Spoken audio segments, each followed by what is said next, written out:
question. Who am I to dream? There is a path, there is direction, but it seems so far away. Today, what do you do when nothing else seems to make sense? Where do you find a glimpse of innocence? Who can you run to when your feet are stuck to the ground? You won't move. Gotta look inside of you. Don't let the moment take your speed. Keep on the road you started on. This is the power that you need. It's just a pause, a moment to heed, to take it in and then release it to the world.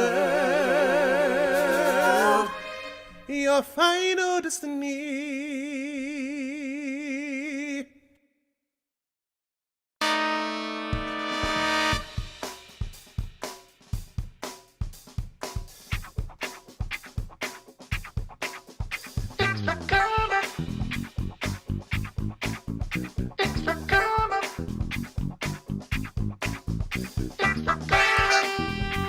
People, it's almost the new year, and we've done a lot of things. I want to take a second to talk about it. So join me for, and I don't know who else, but somebody, for a great night of New Year's Eve events.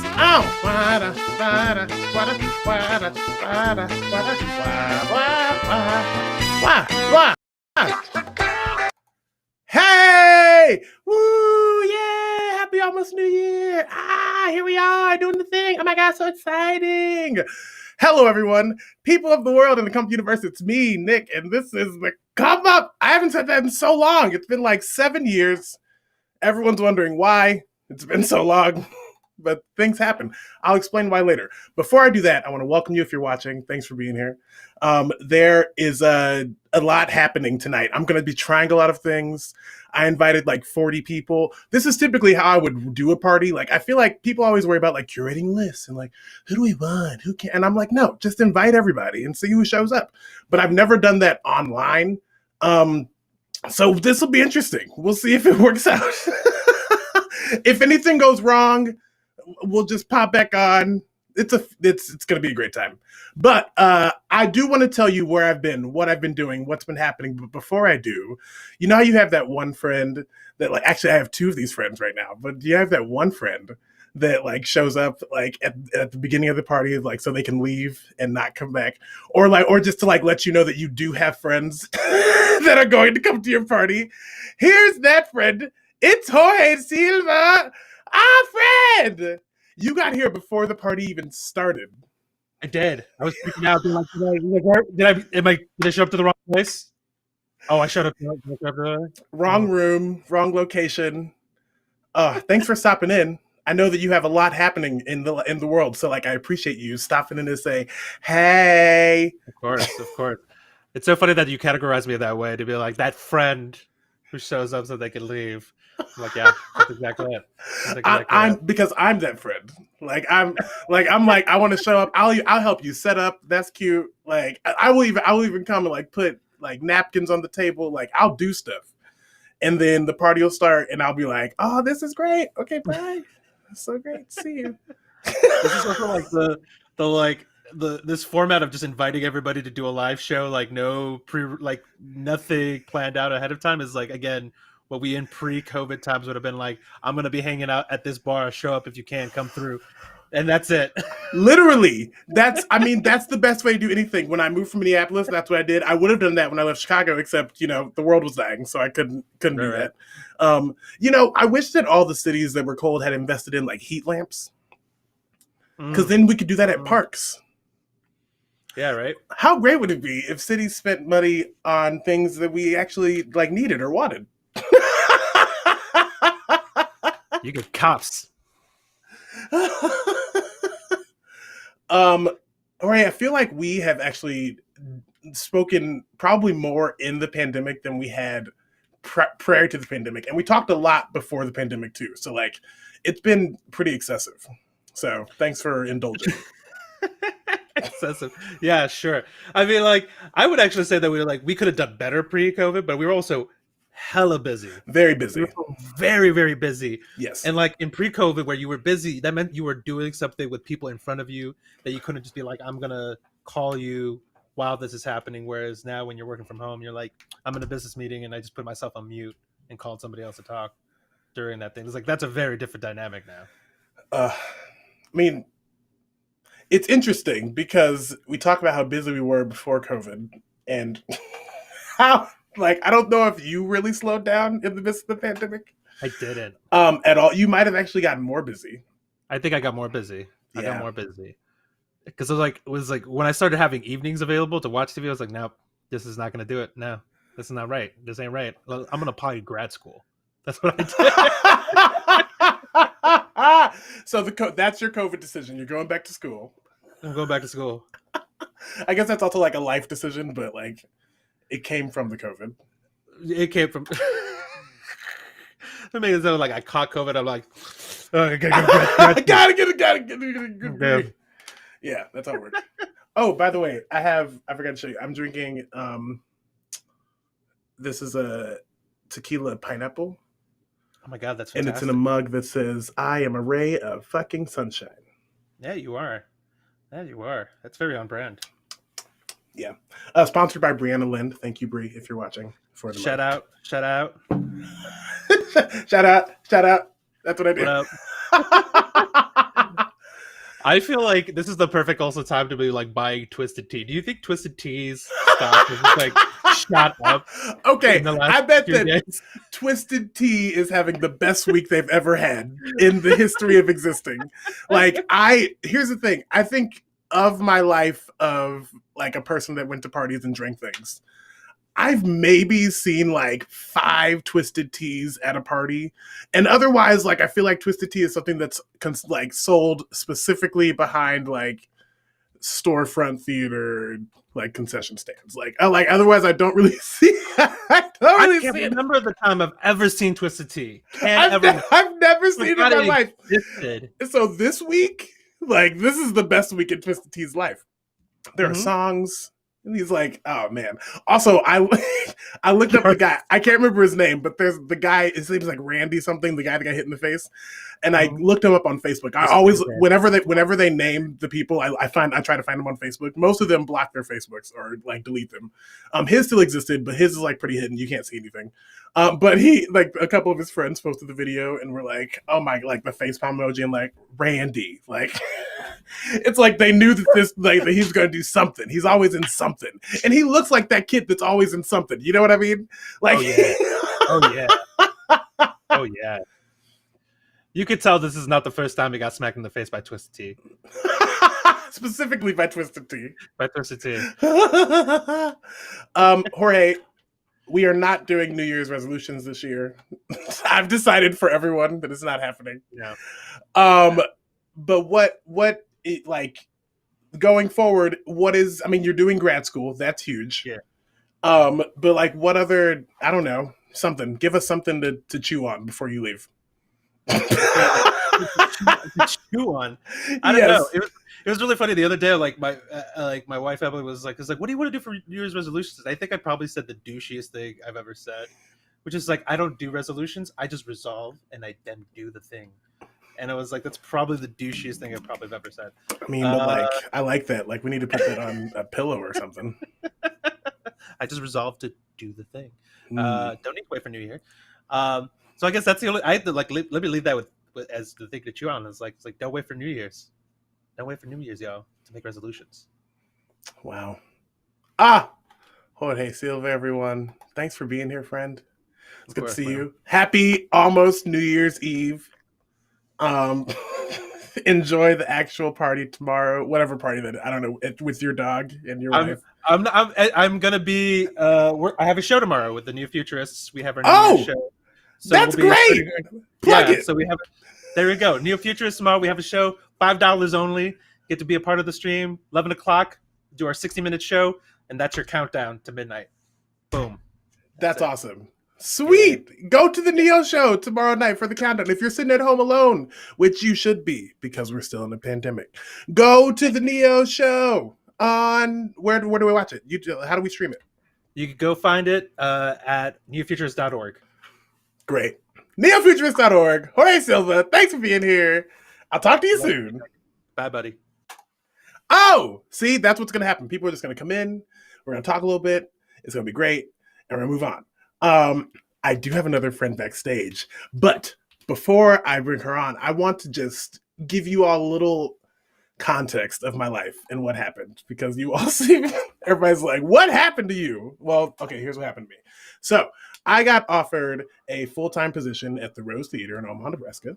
I grew up at the Rose, started there when I was 6, started here when I was 6, and I kind of never left. I just kept doing things forever. And the last thing I did at the Rose was Ella Enchanted last year. Some of you may remember.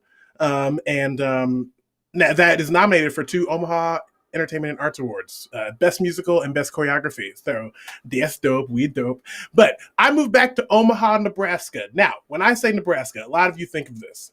That's fair. That's valid. That is what Nebraska looks like in some parts. That is Western Nebraska. I am from Omaha, Nebraska, which like on a good day and from the right angle kind of looks like a city. Like we've got, like you see how we have like 2-ish buildings, you know, like that are like kind of like scraping. They're not like they're like sky tappers. Like they're not skyscrapers, but they're tappers. But the thing is, like we have a lot of history. Like, you know, like we have the old market. There's cobblestone there.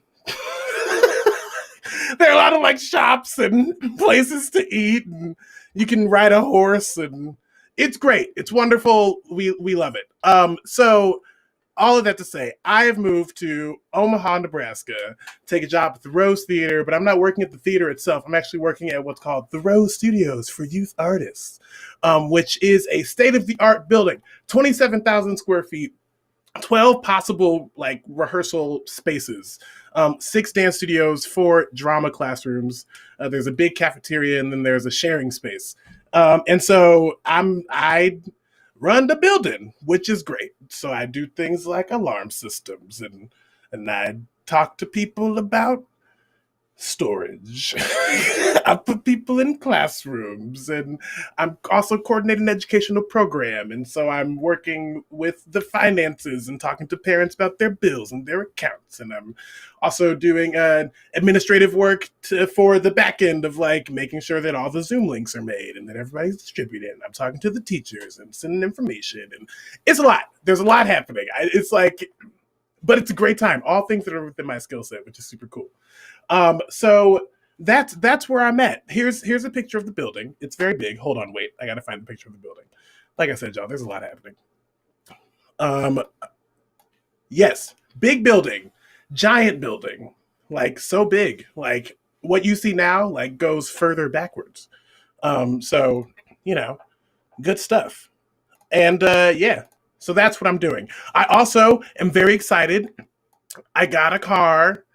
Her name is Rhonda. She's a 2014 Kia Sorento.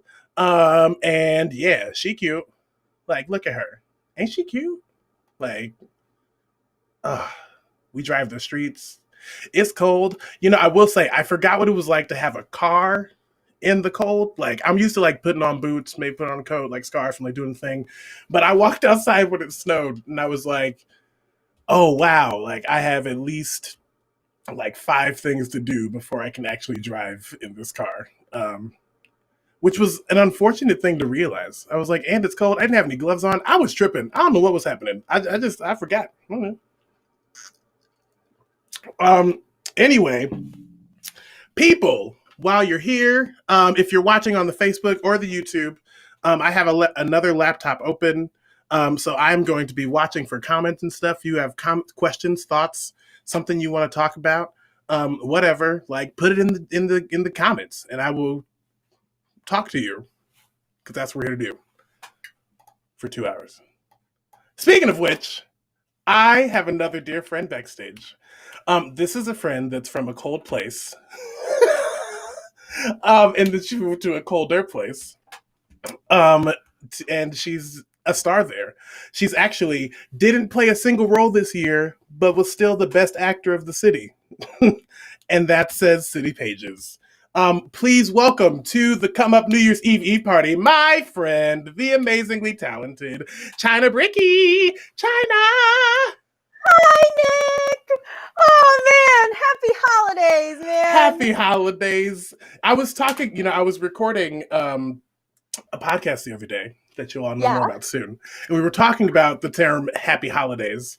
And it's I was like, that's more like a blanket term. Like, why are people so upset about, like, it's not that we're trying to wipe out anyone. It's that we want to be inclusive of everyone. But inclusive of everyone, that includes Halloween and Thanksgiving and New Year's. Like, there are a lot of holidays in this section of time. Like, we're just trying to save time. I can't say it all. What do you want from me? There we go. It's like, I don't need to check my calendar, see what day it is, circle the day. Okay, we're in Kwanzaa season.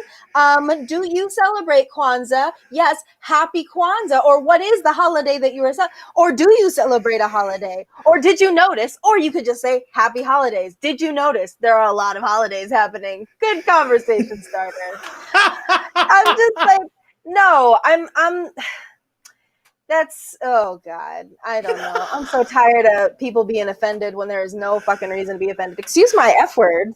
Oh, listen, I said one earlier. I mean, my coffee mug. Oh, you did? So I feel like this did. Okay. This is an R-rated event. Oh, ayo. And possibly, are there little X's at the bottom? XXX. Maybe actually, I think some children are showing up later, so we'll clean it up when the kids get here. That. Oh, okay. Yeah. Once just let me know. You need a hand signal? No, we love the children. I won't do anything to hurt them. Yeah. But yeah, what was I mad about the other day? I don't know. We're good at talking about things we're mad about. I feel like, so everyone always asks you, like, how are you doing? And this year that feels like such a loaded question. I feel like we should actually ask, like, what were you mad about the other day? Because I feel like everyone has a thing. Like, everyone will have something on that list that they were upset about. But I feel like that's an easier way for us to, I don't know, be honest about what happened this year. Yes. It's just like, assume we know what happened. Assume that it's not like that obviously things are not 100%. If you start at like, are you near 100%? If you're like, then it's like cup is half full. But let's go ahead and assume that the cup is half empty. But let's throw some bubbles in it. Let's say like, ooh, it's not like I'm good or anything, but I'm ready to fight. Let's go. Yeah, that's not entirely true. But it's just I don't remember. I know. There's so many things to be mad about. Well, here's what I know, though. I have spent so much time in your Minneapolis apartment that I know that I know that you moved because you told me you were moving. Oh, but yes. Also that fire alarm. Is that a fire alarm behind you? Oh, yeah. Yeah, never seen that in my life. So I was like, you're in a different place. Different place. Yeah, yes. But you're in the same building, right? Welcome to my A5. Yes.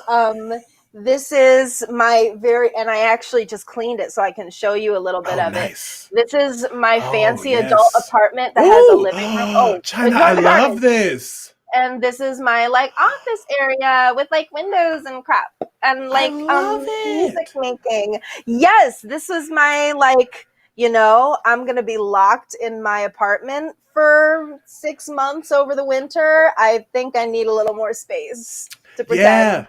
Yeah. I'll say, like, when I got to Omaha, I felt so much lighter. Oh, my God. And I think a big part of it was that I was living in a box. And so I, like, was physically confined. And now I also have a living room, which is great. Like, isn't it wonderful to feel like you're an adult, right? It is.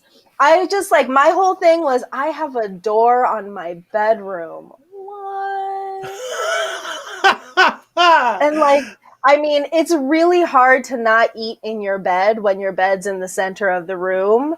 It is so cool to like, not that I don't still eat in bed sometimes, but which is okay. There are other options. There are other options. And it's nice to have those other options. I realized though that like after I moved, it was taking me some time to like actually use the extra space, mostly because I didn't have lights in the front room, and so I didn't have lamps for a long time. So two people got me lamps for Christmas. Like, cause you know now me, that's a friend. I would have just been, I would have just been kicking it for a while, like not a light in the room, like it's fine, like we'll be okay. I got a flashlight on my phone. I found the thing that I needed, and I can go back to the light. You know. Oh man, this is why we're friends. That's hilarious. It's just like, the stuff is in there. Like now, the stuff's out of the way. It's in the dark room. That's where it's basically storage now. Exactly. But that's so fancy. Wait, so do you have your own little apartment then? Yes, I have a 1-bedroom apartment. I mean, large apartment. I mean, technically, it's a condo. It's a condominium. Yes. Condominium. Yes. But you know. So grown. Oh my God. Just like running things, running an entire youth program, just taking care of our children. No big deal. Then he's got to come home, sit in his living room with a glass of wine and debrief because he's changing the world. That's all. Changing the world. That's the goal, at least. Okay. Loving the tequila pineapple, by the way. Drink of choice. Thank you. It makes me miss bars. I mean, right? I was thinking the other day, I was like, man, like I'm not someone that always goes out and like I was like maybe once every 4 months, except for that one summer in Minneapolis. That was an every night thing, but that was a wild summer. That was more than us just being reckless. We needed that was a necessity. We were going through a lot. That was tax deductible. That was part of the not tax deductible. I'm just saying, like, did they want us to get up and be like pretend like we were in a good mood or what? No, it was but we were in a great mood because we had each other. It was fun. That was a good summer. It was really fun. It was. But yeah, it's like you don't really think about. I mean, I've been thinking about. I think everyone has like what the world's gonna look like when everything starts to open again. Like all the lights at home are gonna be off. Everyone's going to be on top of each other at the club. What is it? I mean, will you? I don't know if I will. Like, will you? Okay, let's not lie. The introverts are going to be right here. I'm not sure. Like, that sounds terrifying. Like, I'm not even sure I want to go to plays. Like at least not like so. Like, I want to go on a Tuesday night. Mm-hmm. Like when no one else is there. Like, that's a really good point. It's going to take some training to get like all of our like COVID alarms to turn off. And it's just like, after a while, it's like, I know that technically the scientists say it's safe, but I'm not emotionally ready. To turn off. And it's just like, oh, what is that? Sorry. Okay, so my computer that exploded again, and so I had to open my phone so I can see the comments. Okay, cool. Listen, it's live. We're live. 3 conversations ago. Yeah, like keep up, okay? But sorry, Nick and I we have a good time. We're friends. But yeah, turning off all those alarms because I'm still watching TV. Even cartoon characters like giving each other hugs stresses me out. Yeah. I'm like, I think you're right. It's gonna take a little longer, even when we finally get vaccinated. Yeah. Yeah, to get comfortable with that again. But it's gonna be different. Because we're all like emotionally starved. Yeah. We're just all gonna be like standing like I don't know. There'll be more hugs. Oh, you know what I was listening to today? Do you listen to The Daily? The Daily podcast? I don't listen to The Daily. You love The Daily. I do. I stopped for a while because I was too stressed. I was like, I know it's bad when I can't listen to The Daily anymore because I just like, it wasn't even that it was a bunch of bad news. It was just like, I'm out. It's the holidays. It's going to be Christmas. I do not have any room in my head for anybody else's story. Right. But they were talking about funerals over Zoom. Mm-hmm. And this guy, I don't know. Everybody's talking about grieving this year and how Americans are terrified of grieving and don't like to talk about it and like to pretend it doesn't happen and like shove you in a corner and say like, so we know someone you're like doing that you're sad. Do you want to do that at home? like not Right. here. So, but they were talking about how how like personal Zoom funerals are, because you can see everybody and you have to wait for everyone to say something because you can't talk over everyone, and that you see everybody's face. So if someone starts to cry, it's like, you know, some people need permission to see someone else start crying to start crying. For sure. And it's like how much more intimate and how much more, you know, I don't know. But I think that, you know, you were talking about things that are not New Year's resolutions, but I think that something that we're all going to take into this next year with us is a relationship with grief that we've never had to examine till now. And like all the time that we've had to, like, we can't distract ourselves with work because, like Jorge said, it's like, you know, I was working right up until we got here, and then I was like, okay, I'm gonna take a little break, and then I'll like go back into it because it's like you live at work. But the thing is that we all have the time to sit with our feelings and to sit with our anger and our hurt in a way that we never have before, and that's something I'm excited to like. That's something I'm excited for theater, because I think some really interesting catharsis is gonna happen. Even with, did you see that thing on Netflix that's coming up with This Is 2020? I was like, oh, I'm not gonna watch that. Oh, I did see that. Yeah. But you know, I think that's a good point though. Is like, because not only have people had time to sit with that, but also like people have learned so much about how or what it looks like to make things on your own. Oh yeah. People have learned about the process of like what it looks like to produce something on your own and like how to make that happen. And people have been doing it on Zoom and like what. And I think that's going to be even better for the theater scene. Is that like on top of that catharsis is going to be a bunch of people that need to be telling stories that now have the ability or the desire or want to tell their own stories. So that's what I'm excited about. I'm super excited. I mean, I'm doing that too. And I've like thought about writing. I think that is really, and it's shifted the power. You've been talking about how we need to create our own spaces, but it shifted the power to say like, oh, well, they have all the means of getting an audience. But yeah, we can all get an audience right now. And we can, like, if we have something to say, if we have art, we can't wait for someone to tell us to do it, because this whole year we would have been sitting on our butts. For sure. But yeah, very cool stuff. Very cool stuff is coming. China, thanks for being here. Anytime, all the time. It was so wonderful to see you. Every other time. I love you. And we'll talk soon. Happy almost New Year. Holidays. Happy holidays. All of them. Happy all the holidays. Happy all of them. Have fun. Bye. Woo! All right. We're going to keep it rolling. There's another friend backstage. This is great. I love my people. This is my friend and your friend. You love her. I love her. She's an incredible actor, an amazing singer and musician. She's a professor at Roosevelt University. She needs to get paid more for being a professor at Roosevelt University, as we all do. Need to be paid more as Black people for just existing in the world. Oh, here she is. Girl, you are shining either way. Like, how do you do that? Like, you are glowing either way. Tia Jemison! I'm trying to work this lighting. You look... But, like, when you turn it off, turn it off real quick. Wait, hang on. It's like, I have to work this camera. Why are there two of me right now? What's happening? What do you mean? There's like a me and then there's a me. What if I do that? I think that, I don't know. I've never seen the other end of this. I just be telling people to come in and I'm like, and people are like asking questions and I'm like, couldn't tell you. I've never seen it. See, this is no lighting, which isn't bad. That's not bad. Look at you. Like, do you see how she's glowing? Like, just glowing differently in each light? Like, come on now. Like, come on. I'm at home. I'm at my mama's house. In Florida. Ooh, girl. Ooh. Okay, how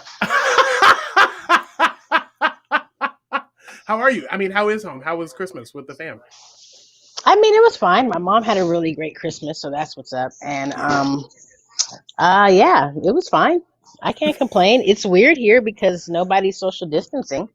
That's like a thing. So, like, nobody's social distancing.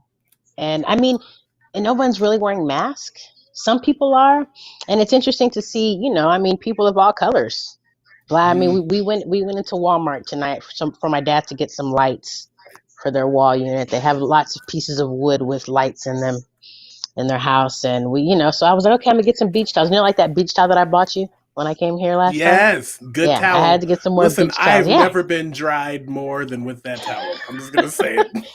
Look, man, they're towels for big asses, okay? Oh! Like regular towels don't fit around, a nice size ass. And I know I have a nice size ass, so I gotta get a big towel.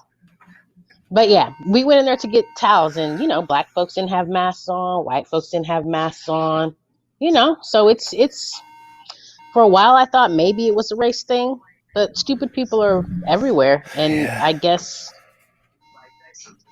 people, I don't know, as my mom would say, they drank the Kool-Aid. Yeah. Because it blows my mind. I mean, some establishments masks, but you don't have to wear one here. It's not mandatory, so that's scary. That is it's scary. I mean, my mom and I were going to go into a Mexican restaurant, grab some food, and like as soon as we walked in, there were people with no masks. I was like, okay, we walked right back out. Can't even get takeout some places. I was just like, oh nope, we're out of here. I mean, are there are the restaurant is there a fine? I know some cities can be open and not social distance the seats in the restaurant. Are the restaurants doing the thing, or is it just across the board? They're not. I mean, there's the restaurant. I mean, there's separation. Maybe they've separated them a little bit more, but no. I'll say this: Chick-fil-A's not open on the inside. That's about the only place I know. Whataburger, you can go in and eat at Whataburger, but you can't go in and eat or order at Chick-fil-A here. You have to go through the drive-thru. I think that's the one place. We went out to the mall area. It's like an outdoor mall. And I mean, no places were social distancing besides, I think, Bed Bath & Beyond, Victoria's Secrets, because I went in there. Yeah, I went in there. They were the one place, and the lady was like, oh, people are cussing us out. And I was like, thank you, Queen. Well, I'm not going to cuss you out. Thank you, for only allowing so many people in. But she was like, everybody's cussing us out and everybody's mad. And it's just amazing that people are mad. And I felt so bad for her because she's just trying to work. Some of us have to work during this shit. Yeah. So some of us have to work, and she's getting cussed out because she has to tell people, hey, you have to wait outside until someone else comes out. And I know these white folks is going off, and I'm sure some black folks too. Right. Because I don't know. It's weird. Entitlement. It's weird. I think if we've seen anything this year more than we've seen it all the time anyway, it's how entitled people in this country are. And Let just me feel tell like you. they deserve everything. Just because. Everything. Yeah. Everything. Well, how does it feel to be not? It snowed so much here yesterday. It snowed so much. How does it feel to not be in the snow? And Chicago got a little bit of snow. How's it feel? Are you happy? I kind of miss it, but I can't front. I'm literally, in a dress today because it was 73. So I was outside. I had the Zoom meeting with folks from Roosevelt. I'm outside in the sun, yes, bitch, sun. If I gotta be on a Zoom meeting, I'm in the sun. You went out for the sun. I mean, I took pictures of the moon last night, and the stars. I mean, I couldn't really get the stars in the picture, but looking up at the stars, I mean, that's the one thing I do like about the South is the star. Look, there's my mom back there. Hi, Mom. Is the stars and stuff. But, other than that, I mean, the weather is nice here. I mean, it was beautiful. I mean, when I get off here, I'm going to go sit outside. I can't front. Yeah. I'm going to go sit outside. And you just I was did like, let me go see Nick. A COVID move? Yes, yeah, I did. I moved during COVID. That's good, though. New space. Yeah, I mean, I guess it just reminds us that we still have money, right? Right? At least a little bit. It's like I had enough money to make this happen. I mean, because I'm saying people are getting evicted. Yeah. So I recognize the privilege of being able to move and move up. I mean, you moved and moved up. Yeah. I mean, that's a privilege. For sure. I mean, I went and saw a friend. He used to be a friend. Now he's kind of really racist because it's Panama City. But I went and saw him. He owns a business. And he was just complaining yeah, well, they shut down our businesses. And, now I'm finally open. And I was like, yo, bro, there are people that still aren't working. For real. There are people who still aren't working. I mean, one of my jobs I'm not doing right now. I mean, that's over $800 a month that I don't have. And there are people that that still aren't working. I was like, so don't complain that your business was shut down for 2 months in Florida. Oh, like people are literally still not working with your privileged ass. Yeah. So, I don't know. I have to recognize the little little bit of privilege we have sometimes. Because I was able to move into COVID and move into a nicer place. I mean, we both did it. Yeah. And had friends help us. Right. Yeah. Really. So I mean, that's a blessing, and I'm thankful. I don't take that lightly. Yeah. I really don't. I don't. What's your New Year's not resolution? Fuck, exactly. I'm just gonna try to live, my nigga. I'm just gonna try to live. That's it. And I'm gonna try to, and I mean, teaching wise, I just want to continue to try to make people and these young minds better humans. I have a lab class. I can't wait to talk to you about it, but I have a lab class and it's like a playground. So it's called it's basically a playground. So I get to do whatever I want. I just want these kids to become better humans by the end of this class. That's going to be our focus. Being a better person. How can you change the world? How can you change yourself? I've already, like I said, I can't wait to brainstorm with you. Yes. And have you come through. Yes. Well, Tia, I love you. Thank you for stopping by. I love you too. You go have fun. Go sit outside for me. I love you, Nick. I love you. I'll talk to you soon. Happy New Year. Yes, baby. Hell yeah, bitch. I'll talk to you tomorrow or later today. Okay, bye. All right, brother. I love you. Oh, Tia. I love Tia so much. So much. We actually met in Minneapolis. She was in the Guthrie's. I mean, if you watched her episode of the show, then you know the story. But for those that didn't or need to catch up, she was in the Guthrie experience for Actors in Training, and I was like an assistant for that program. So that's where I met Tia, and it was great. So China kind of, me and Jorge and China kind of mentioned it, and Tia kind of touched on it about like how weird things are in theater and how things have changed. I have a couple of friends. They have a company called Friend Dog Studios. And they produced a little video called 2020 the Musical that came out yesterday or today, I can't remember. But it's absolutely hilarious. So I'm going to show it to you right now. And you may see a familiar face. So enjoy 2020 the Musical. From the producers of cult horror classic 2016 the movie, smash hit romantic comedy 2017 the Tuvi, 2018 the dystopian young adult novelization, and 2019 the Quibi original series, comes this year's defining entertainment event, 2020 the Musical. It's 2020, you're 2020, and it's always gonna be. If you want some 20, we got plenty, and you're never gonna. Well, that was the plan, but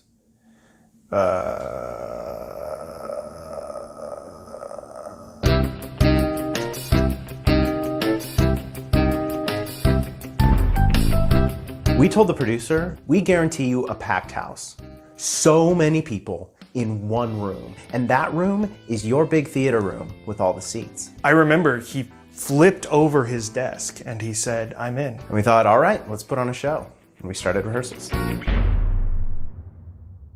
We paused rehearsals after getting some creative feedback from the CDC. We had to start working on the show from home, but that had its perks. 2, 3, 4. Sweatpants are my friend, I like my sweatpants, they're my friend, and they feel happy on my butt, they're soft, I'm never gonna take them off, and now that I can stay inside with no one there to see or spy, I'm gonna let my freak flag fly and legally marry these pants!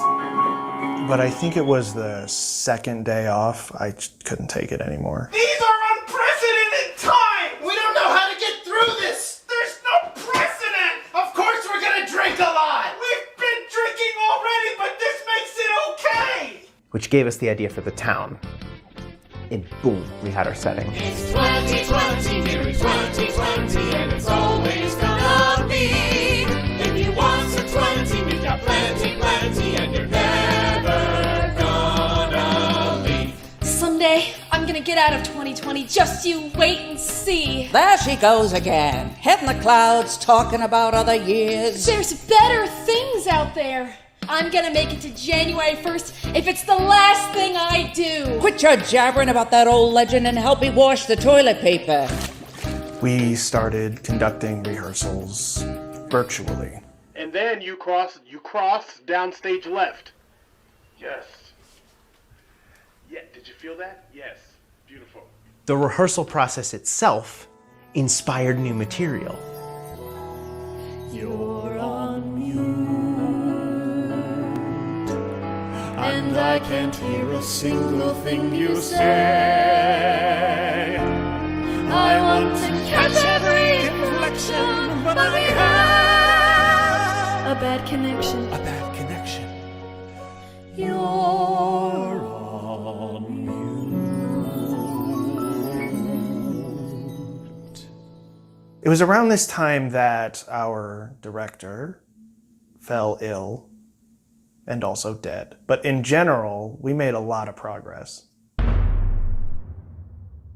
Of course, Summer saw issues of race really come to the forefront. And we realized that a diverse team had always been really important to us. And we knew that our voices were really necessary in that moment. Imagine there's no racism, and then there just won't be. That's what I do every day, and man, it works for me. Now, we cut that song when racism ended, but it feels good to know that we did our part. We'd planned to resume rehearsals at this point, but the situation had gotten even worse. So that's when we resumed rehearsals. But I will do whatever it takes, unless what it takes is effort. And I will make any sacrifice, unless it means giving up things. So then came the election, and America was really having a conversation. I am a human in 2020, and I'm defending kid jails. You say that it's immoral and atrocity, but I'm defending kid jails. I used to wonder what I'd do if I'd see Nazis taking Jews. Now I'm defending kid jails. At this point, we had lost 18 of our original 25 team members, and that's when it became clear to us that we had to keep going for them. 18,024,800 cases. 18,025,000 numbers still climb. 18,025,200 cases. How do you summarize a year's worth of time? The year was almost over, and despite everything, we were starting to think it hadn't been a very good one. How about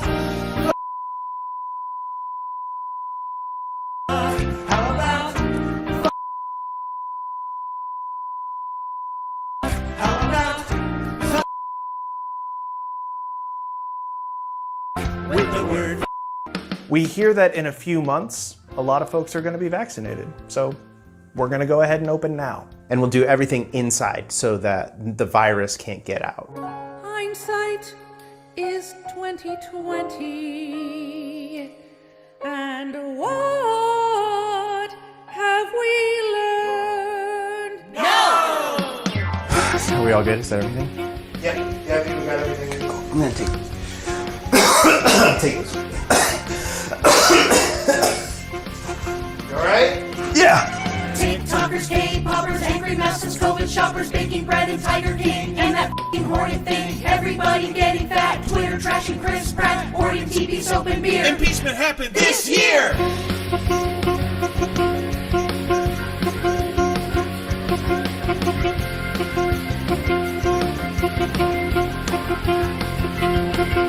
Australia's burning, dead is growing. How it started? How it's going. Hurricanes and horrid tempests, there were supposed to be Olympics. Briefly, Kim Jong-un was dead. There's a fly on Pence's head. 5G mind controlling us. Everyone is kinda sus.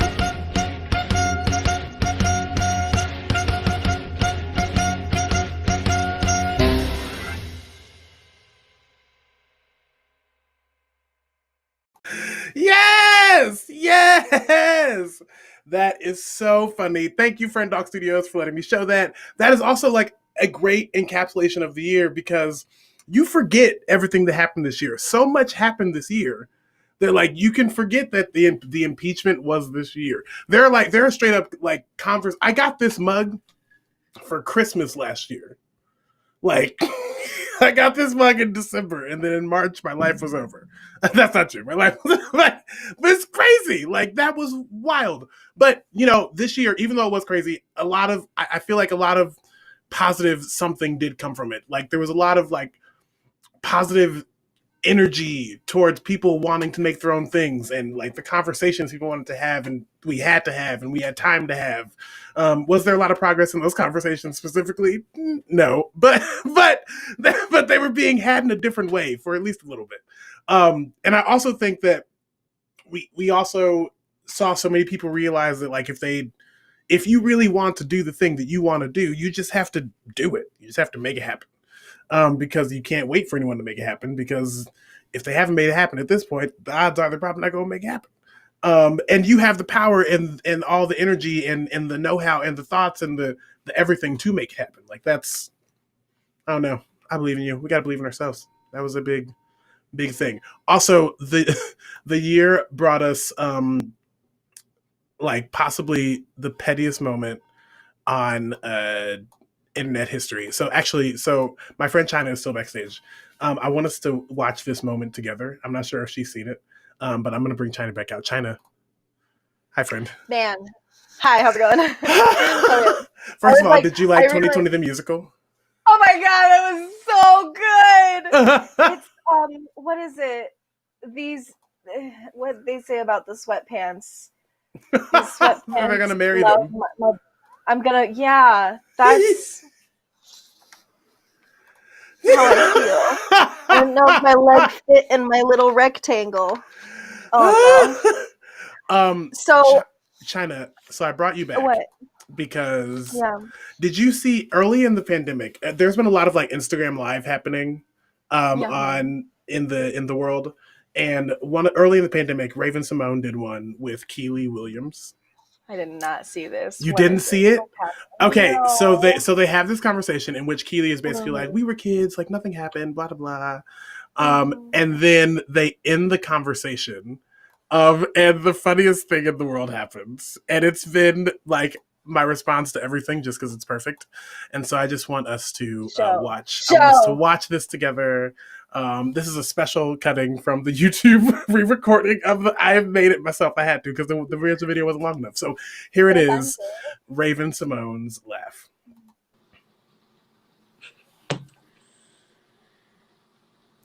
This is one of my bright moments of 2020.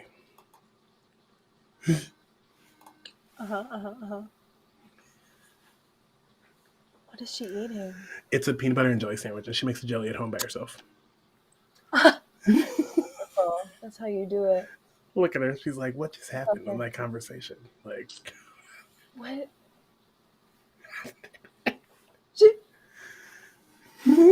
This is on live. She's live. She's live. What is she doing? Here we go. Girl, Wait. what's your hat, friend?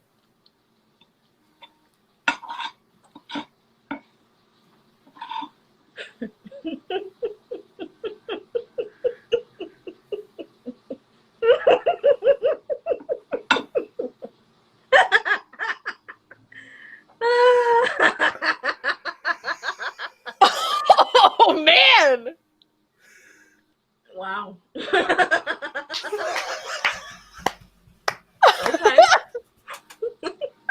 Oh my god! Okay. That was a slow burn.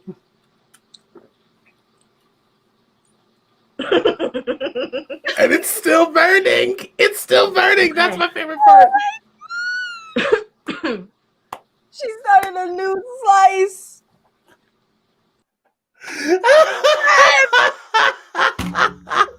Oh my god! That was me.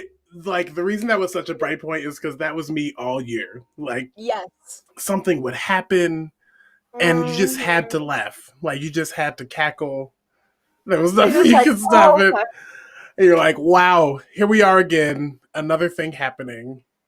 One more. Like the stack is up to the ceiling. You're like, that's not gonna fit. That's just not gonna fit. Oh my god! Like the conversations that I've had with myself about this year. By the way, that reminds me, I have a cat, which I will show you shortly. But it is so nice to have a cat to put the conversations on like that. That's what our life is right now. Like when she stays up till like 8 a.m. with me because I totally like have no concept of time because I haven't left the house in a week. And it's just like, oh, that's the sun. That's the sun, Ori. That's our friend. We saw her yesterday, and there she is again. Guess it's time for bed then. We should go to sleep. Should probably do that. It's so nice to have someone to experience that with me. But I think that is exactly. Oh, that's what it is. There is no precedent. There is no precedent. See, that was good. I've heard a lot of failed, unprecedented jokes. That was a good one. There is no. No, Friend Dog Studios are hilarious. They went viral a while ago with they did a Jesus video. You probably saw it online. You just like, but they're great. Love them. So I'm happy I got to play with them. That was blessed. Oh my god. Well, thanks for watching that video with me. Oh yeah, anytime. I can go ahead and put you backstage now, and then I might bring you out again. China's like I have a cat to introduce if you want to see. Oh my god, yes! Introduce the cat. Oh, now? Okay, hold on. Later. You want to do it later? Oh no. Bring me back. Okay, we're gonna take a break, and then we're gonna meet China's cat. Oh yes.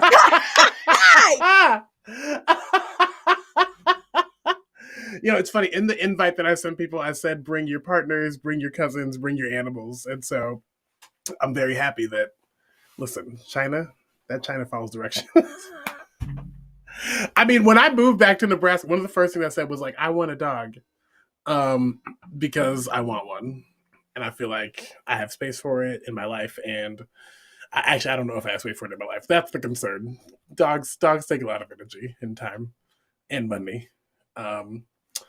Wow, this just came a whole different show. Okay, so I posted about Frosted Flakes one day and how they are the realest of the cereals. And I stand by that statement. First of all, I love breakfast. Shout out to Henry Wishcamper who wanted to hear more about the Frosted Flakes.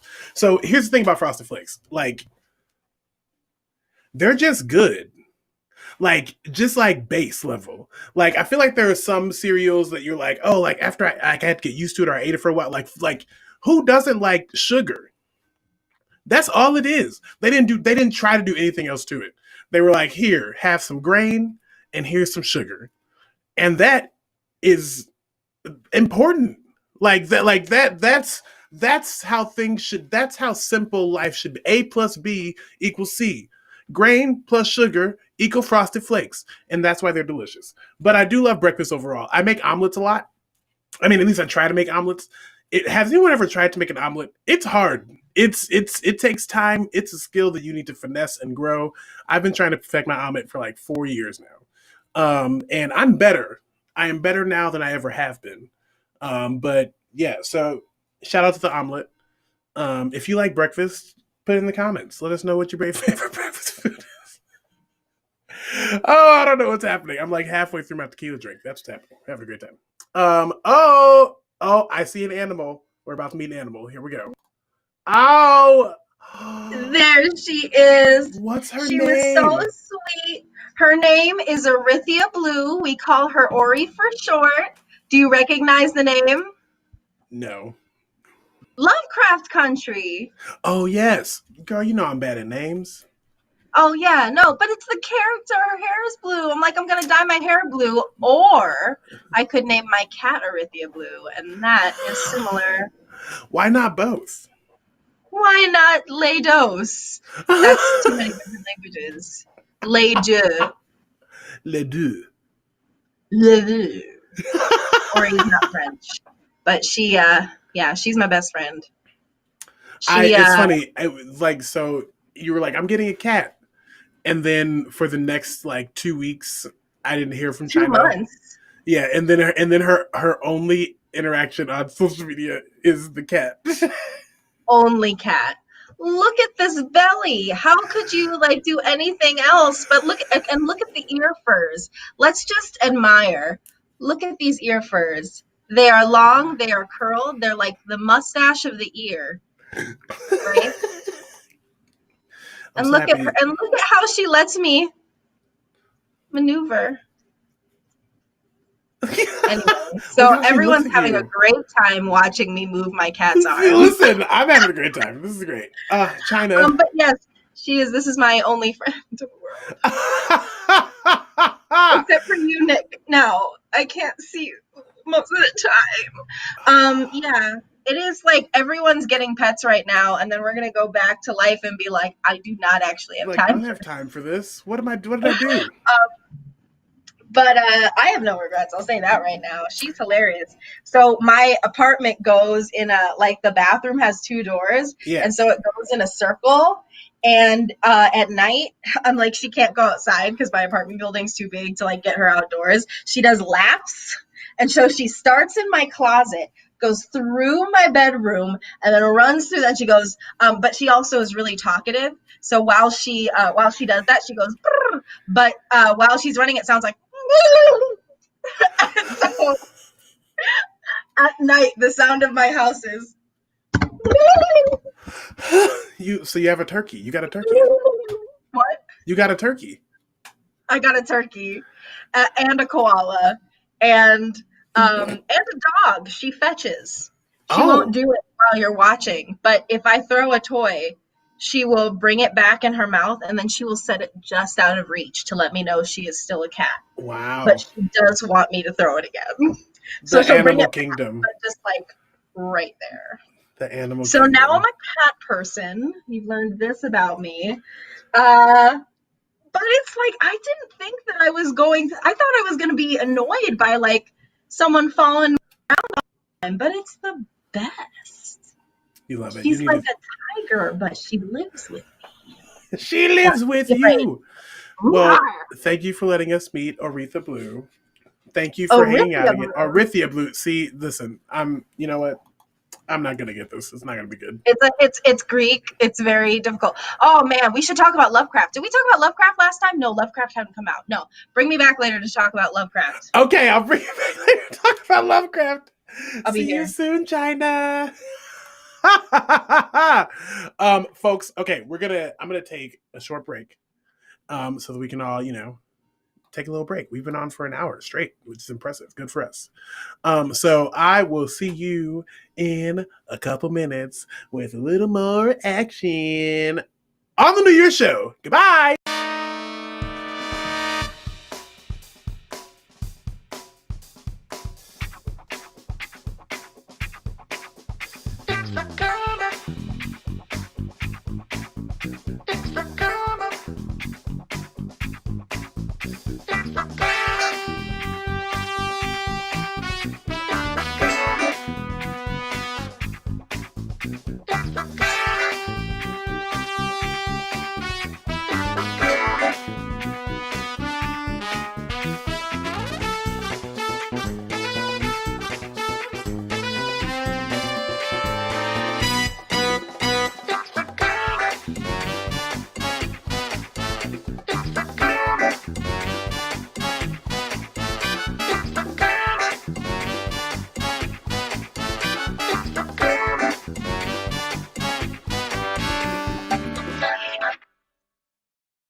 Yo, I want to take this moment to say thank you to some folks. First and foremost, David Kornfeld, who's a musician in New York, is also worked in Chicago. He wrote my theme song, the theme song that you love and know today. That's that theme song. So actually, it was funny. I looked back to like the early days of the show. It's funny. I say that as if that wasn't April 8th. So I look back to when I did the first show in April, and I sang that. I was like, it's the come up. Boo, boo, boo, boo, boo, boo, boo, boo, boo. It's the come up. And then literally I got on the phone with him and I sang that one day. And then he was like, I can see what I can do. And he made that song. It's kind of amazing. So that was a cool thing to happen. So shout out to him. Shout out to my friend Elsie Bernadine, who is the executive producer of the Come Up. And she literally does it all. She found my graphic designer. She found the musician to make the music happen. She makes the graphics for every episode. She's talks to me about concepts and all types of stuff. And we're also collaborating on a musical that she's writing. And people in your life show up and do amazing things for you. So shout out to LC. Shout out to Dan Ryan, who is the graphic designer, who made the beautiful images and logo for the show that I love so much, and all the banners that I use all over the place. So shout out to you as well. Shout out to Megan McNeely. She got me my first ring light. Shout out to PR Casting for getting me another ring light and this microphone. Shout out to Lindsay Thies for connecting me to some folks to help me get some guests. Like, when I tell y'all that this come up situation, like, seemed to have come from nowhere and did start pretty quickly, but it came with a lot of love from a lot of corners and a lot of people that really just went out on a limb to help me and make my dream come true. China says it came up. It did come up. We did come up on the come up. And it's been, I just want to, whoever's watching right now, thank you for watching. Thanks for liking this. I would have stopped if no one liked it. That's not true. And that's actually something that I tell people that want to make content. They're like, oh, like, well, how do you make sure that people, and I'm like, that doesn't matter. I don't care who watches it now. I don't care who watches it later. Like, it's not for them. You make your content for you. You make what you want to see in the world because you want to see it in the world. And so I love doing this. People always ask me, they're like, what do you want to do with your life? They actually, I could talk about this, or I could show you a video that actually does a much better job than I of talking about this. And actually features the work of some other friends that were on the show, Black Uncommon. They are incredible young folks that are in Chicago, making the space for Black artists that doesn't currently exist for folks. And so I admire everything they do. And they feature artists on things, and they did a little feature on me. So to share with you their work and also go into the content creation and like what it's been like to become a host and why I did this thing conversation that I was just about to do live right now. I will just go ahead and share my screen and you can hear me talk about it via video. So here is my artist feature with Black Uncommon. Oh, hey, I'm Nick Whitcomb, and this is Black Uncommon. Oh, I'm at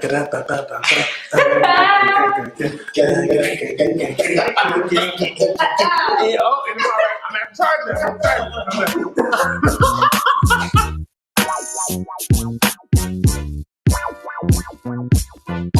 Hello, my name is Nick Whitcomb. I live in Chicago, Illinois, and I do a lot of things. My bougie term is theater artist, but I'm an actor, director, a singer, teaching artist, producer, casting director for like the last 2 years here in Chicago.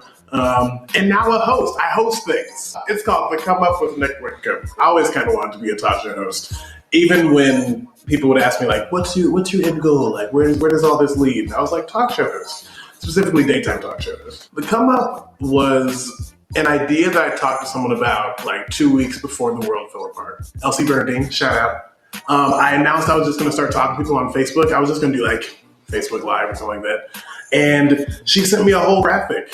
And I was like, oh, well, now I have to actually do this thing. I have even started using it kind of like as a journalism tool. I think that there's a lot of terrible news right now, and it provides me a way to talk about that news with BIPOC and queer folks and center that voice in the conversation, because that's what needs to happen right now. It's a fun 20 to 30 minutes of news of like probably terrible headlines, but I'm going to laugh the whole time because that's how Black people get through things.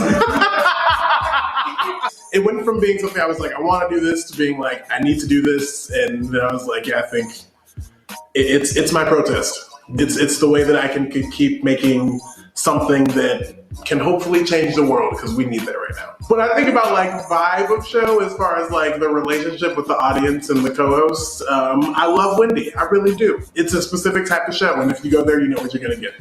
I've been a big fan of The View forever. I love the panel style discussion. I love Chelsea lately. If I had a talk show, like for real, I think that would be the format. I would be like, hi, like I'm Nick, and this is why I'm having a terrible morning. Or like, here's why the day is great. I'd be like, let's go talk to my people and drink some champagne. And it'd be dope. I don't think it's our responsibility to teach anyone on the show, and I definitely don't have it. I don't think that I like frame it in a way that it's like, come on, white folks, get this education.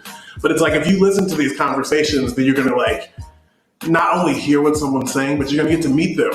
That's a person that is hurting about this, but is somehow pushing through that to make these incredible things that are engaging us in conversation around their pain. I would say mind F, but television. You can say it. Mindfuck. It's a mindfuck. It really is, because you have such a good time watching these people a lot of times express painful situations, or talk about how they push through adversity, or talk about how the system was set up against them and absolutely did not let anything good happen, but they still became successful. That's the truth. That's what we got to see. I've enjoyed talking to Black folks because it gets to a level of conversation that is authentic and real, and the love is real, the laughs are real, the community is real, and we need to see that across the country. I think that the best thing that we can do for the artistic future right now is like keep making things right now. And our audience, like the access right now is insane. Like your show can be seen by people all around the world. Do your show, have your podcast, record your videos. Like it doesn't matter if anyone cares or not. It's not for them, it's for you. It's a grind. Like I work on this like every single day for many, many hours. It's a grind, but make some stuff. And it's so easy right now to make stuff. Everyone has a cell phone. Even if you don't have a mic, you have a phone which has a mic. Make some stuff, put it in the world, and see what happens. Thank you, Nick. Thank you.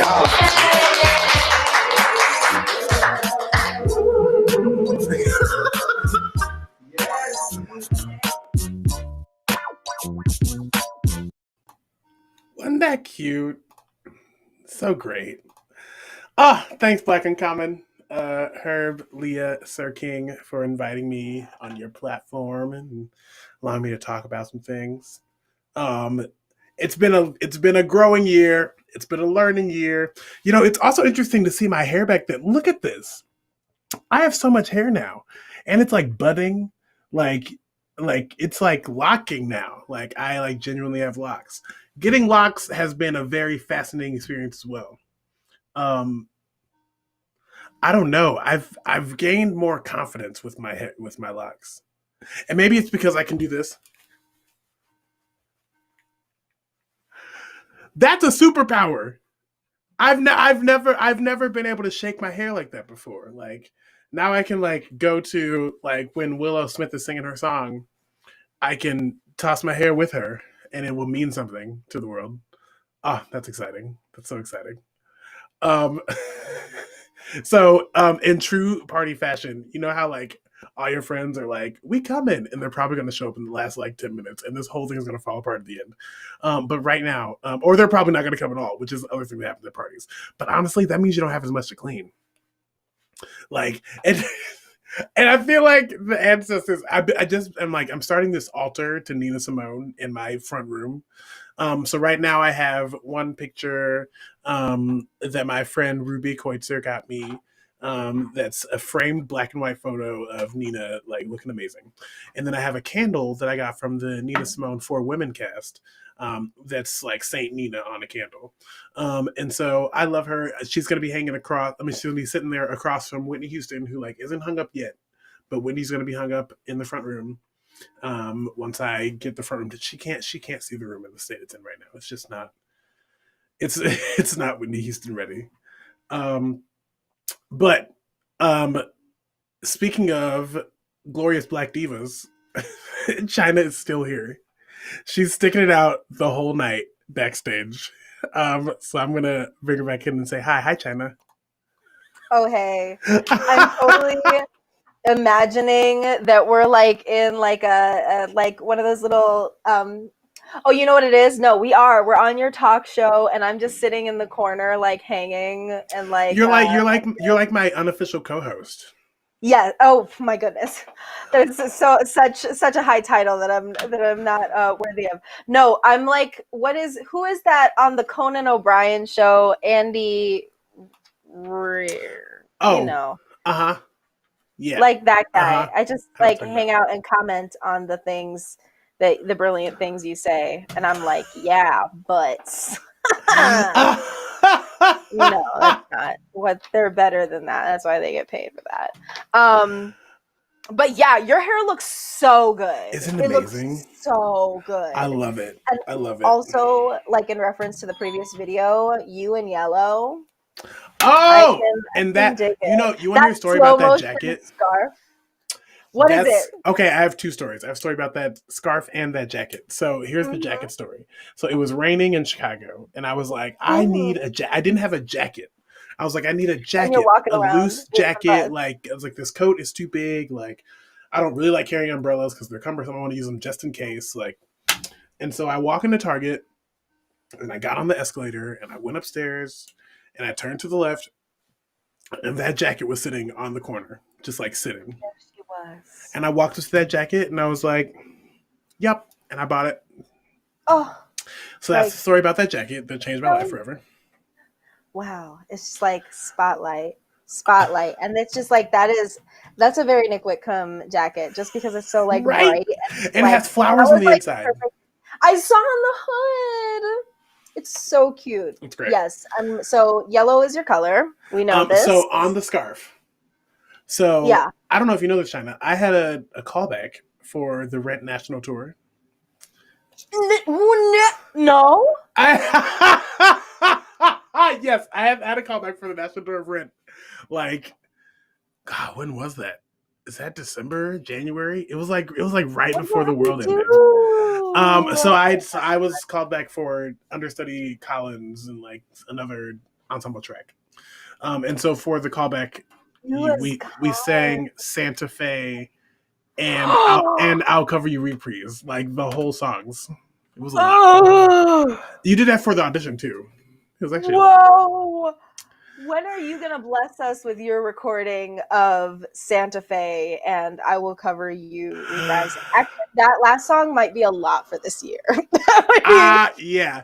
But I don't know. Maybe I don't know. I haven't used my setup to sing anything yet, so maybe I'll roll those out. You know, maybe I'll roll those out. Oh my god, I got a super cool setup too. Eventually, I'm gonna start using it. I'm so excited for you. Dynamic mic. I can't put it in music there. making. It's gonna happen. You can actually play the guitar, which is amazing. We should collab. You should make a little. You should make a little something that I can let's do a little duet. I would love it. Let's do a cover because that's another thing. You know what they say about your taste grows before your skills do. Yeah. And so I'm so hard on myself about the guitar, but we should do something because that's exactly what this time is all about. It's like, just do it. Who is it for? It's for you. Exactly. But that's also where the best art comes from because like that's where the truest stuff comes from. The new stuff doesn't come by looking at what everyone else is doing. The new stuff comes. Sorry, you're sitting on my lap and that's why you're bouncing. The new stuff comes. The new stuff comes when it comes from like the inspiration. You're like, this is what I need to come. This is what I need in the world right now. Somebody loves me. Are you watching Bridgerton? What is it? Bridgerton. Have you heard of Bridgerton? Damn, I'm messing up. China. You have to What watch is it? Bridgerton. You would love What it. is it? It's on Netflix. It's the Okay. first Shonda Rhimes produced show on Netflix. Okay. It's about the Bridgerton family. It's during courting season in like the 1800s. So like the queen's Wait, I there. feel like I have seen this. Is this the period drama? Yes. I was really concerned. I was like, I don't know. Watch their it. hair is too combed. Okay, all Watch right. it. Watch it. Okay, but let me tell you why I have reservations. Yes. Because when they do period dramas and they all look like they were born in California, but they have British accents and their hair is like styled with hairspray, I'm like, they didn't have hairspray. Most of the They didn't actors have that are clean. from Europe, so most of the Okay. actors are like truly British or Irish or Okay. great cast, great acting. Okay. The Okay. wigs If are you say so, I will fantastic. believe China, the you. wigs and the costumes are the sets. China, you have to watch it. Okay. Okay, I You're will. gonna love it. You're gonna love it. It could go either way, And because I love it's me a period drama. it's truly it looks like the world that actually existed in the 1800s. Like I feel It like does. people are like, oh, like how novel a concept to have black and brown And people. It's like, is no. there a young mixed woman in there as well? Yes, there is. And so I assume it's by Shonda Rhimes. So there's like a reason for her to be there. It's not like, oops, like we plooped a black person in the middle of this. You'll love it. It's a little ploopy. Okay. You're but gonna love I'll it. love it. Okay. I mean, all it's right, not I'll be pressed ploopy. to it. I mean, here's the thing. I wouldn't say any of it's ploopy. Like they Mhm. maybe discuss race like once on the series, but Yes, and Shonda does that really well. they is that she's like, these are they people. don't have to. Like Mhm. it's almost They know like what's happening. nice and refreshing that like we're just in this world where black and brown people exist and no one's like talking about it. Like there's definitely a reason that her character exists in the world. Right. Okay. But I it's her trust you. character. It has I'm nothing to do gonna with do her it. race. Nothing to do with her race. She's just like in the Yes. world. Like and there's a reason that she has to move to where you love it. It's gonna be great. I will. I will. I'm gonna watch it. You know what? Have you seen? And I haven't seen all of this. My dad and my stepmom recommended it to me. It's called Small Axe. Like No. Axe. Ooh, speaking of like British things, it is so good. So it's really intense, and I was kind of like, I don't know if I'm ready to watch this right now because it's kind of sad. But it is about Jamaican quote unquote immigrants, because it's like Puerto Ricans are citizens in America, Right. Jamaicans are citizens of England, but it's talking about police brutality in London. And it's this Jamaican West Indies community, and I don't. The first episode is like a movie, and it's this whole trial because they're like they just keep they have this restaurant called the Mangrove, which has kind of become like their safe haven where they can be themselves, right? It's a Jamaican restaurant, and he didn't mean for it to become that, but it did. But it keeps getting raided by the police for no reason because the police are racist. But it's interesting specifically because I don't know the history of the police in the UK, but it's not like America where they were the slave catchers. Right. So I think I'm just like, I am very interested to know more about racism in places that aren't America, because it feels so. I think something that I love about like traveling and learning about other countries is it makes everything that we experience that's cultural feel cultural. It makes it feel like something created. It makes it feel like something that's more flexible than we think it is, instead of just the way things are. Like if one more person tells me that it's like, well, it's kind of in our nature to be racist. Like, people were killing other tribes. And I'm like, okay, no, that's not helpful. Is that helpful? Well, it's a different conversation because that's not racism. It's a different conversation. And I mean, exactly, that's not racism. That's tribes trying to survive before modern invention. Like there's so much more nuance to that conversation than just like tribes killing each other. Yeah. Oh my gosh, that's Not even not can't like, even equate it. that's not. You're speaking another.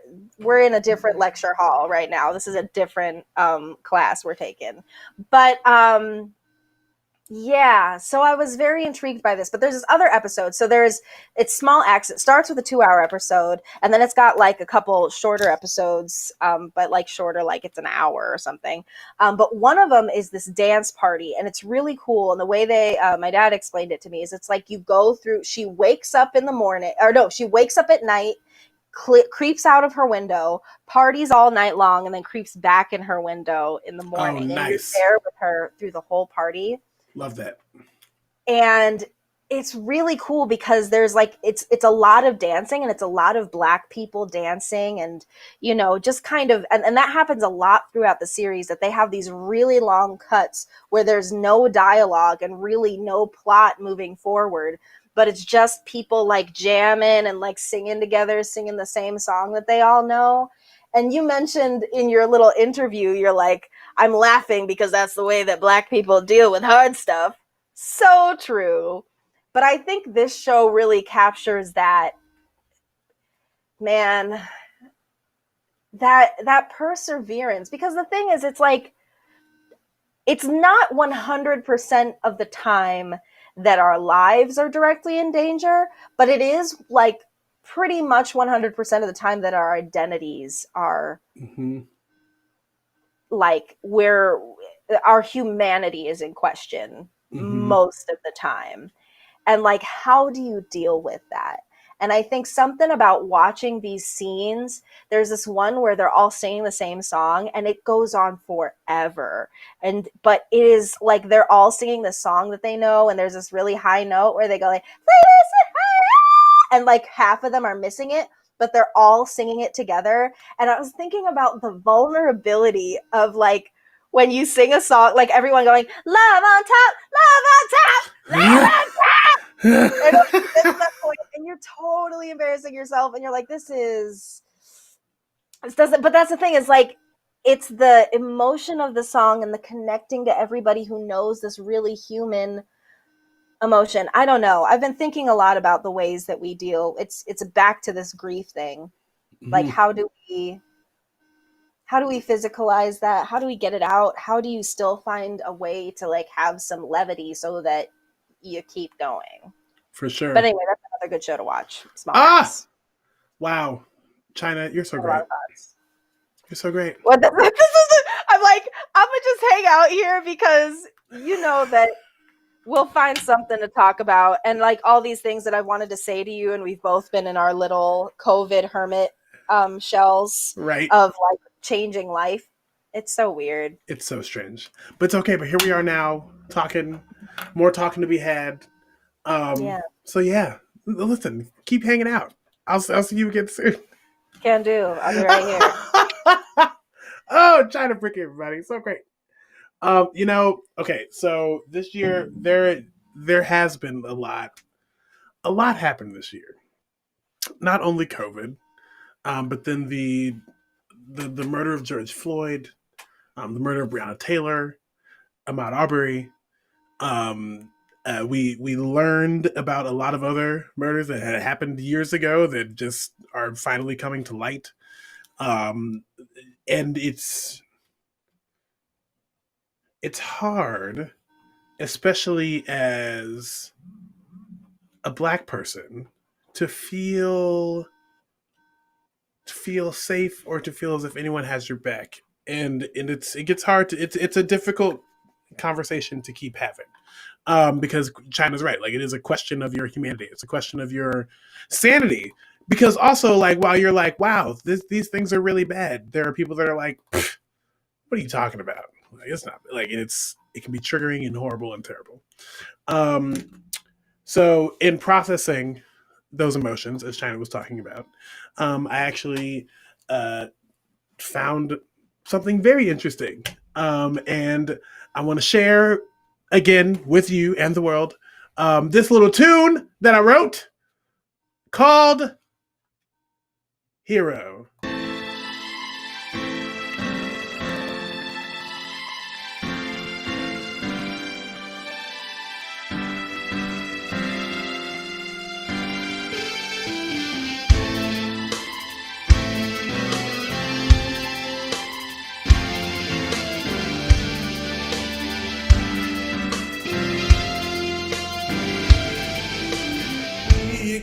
holding out while the world just walks on by, looking you in your face, having you make a case, and you still don't know why. Did you ever think that maybe what you gotta do is put that cape on for yourself? Cause you're not ready to change the world if you're not ready to go through hell. Oh no! Just be honest when you're saying what you're gonna do, cause your words will match your actions and it's time you do. We won't be okay the longer that we stay and play the games that they want us to play. It's time to wake up, be your own hero, cause right now we're at 0. And I don't got time, and if you don't mind, I just wanna get out alive. I gotta be my own hero. Just thought that I would let you know, me, myself, and I. Do you wanna ride? Stop hesitating, let's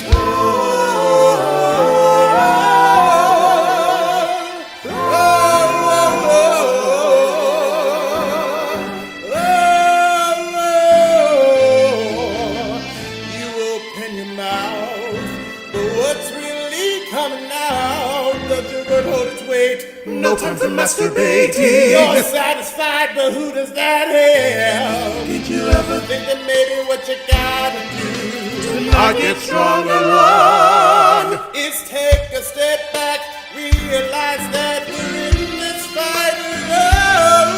Just be honest when you say what you gotta do, cause your words will match your actions and it's time you do. We won't be okay the longer that we stay and play the games that they want us to play.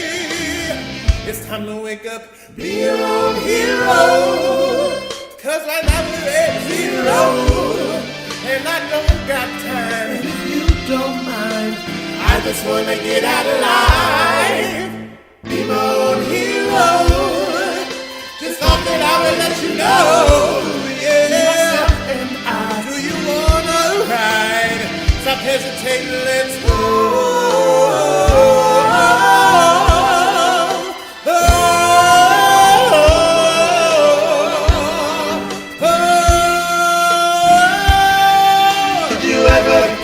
What you gotta do is take a step back and focus on you. Did you ever think that it's easier to pretend like the power isn't in you? Did you ever think of all the things you've been through and get mad? You know you're allowed to. Will you ever answer the call, conquer them all, take a leap, don't be afraid of the fight.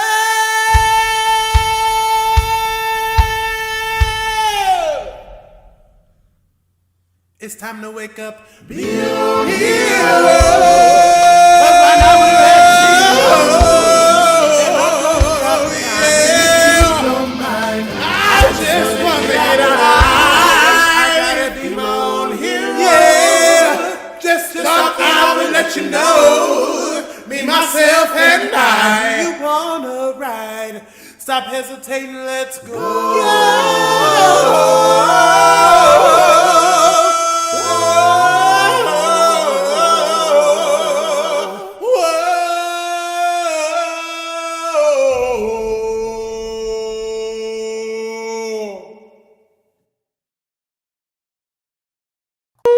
Ooh, man, I like that song a lot.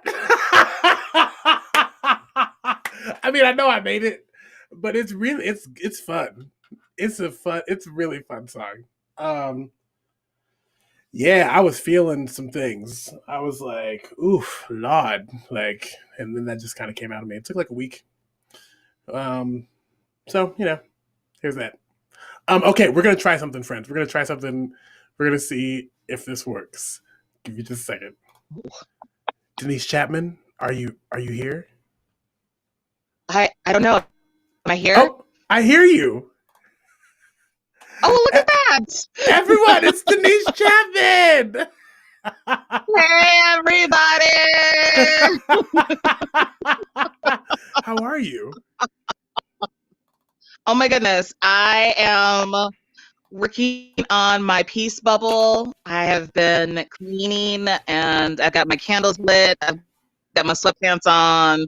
Thank you. Look at you. You better have a picture to put Come up. on now, listen, we're ready.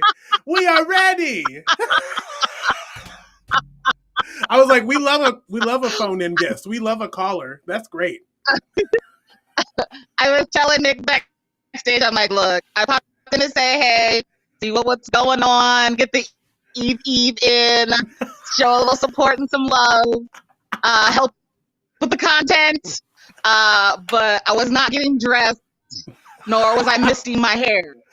So I started this lock journey in 2020, and I'm in between twists. Yes, I'm also in between twists. Denise, it's gonna be wonderful though. Like once you get like, wait, when did you start? I started in October. Okay, so so I started in July. What is it? December, August, September, October, November. 5 months. It's been 5 months. This is a great moment right now. Like they're dropping. Like sometimes though, and here's what's going to be hard. I don't know if it'll be as hard for you as it is for me because I never had hair before. But it's like I just have to trust the process. So many times, like I'll wake up and it'll be like, and I'm like, that's terrible. Got to cut it. And I'm like, no, it's fine. Like it's gonna work itself out. You can't get. But I don't know. I have no patience apparently. Well, I think that's part of it for me because it took me honestly 4 years of talking with Kessa, who's my hairstylist. It took me 4 years of talking with Kessa before I like committed to like doing this. And then I was like, okay, commitment. 2020, I'm gonna commit to something. It's gonna be my hair. That's real. And it is a commitment. Like we be in conversations.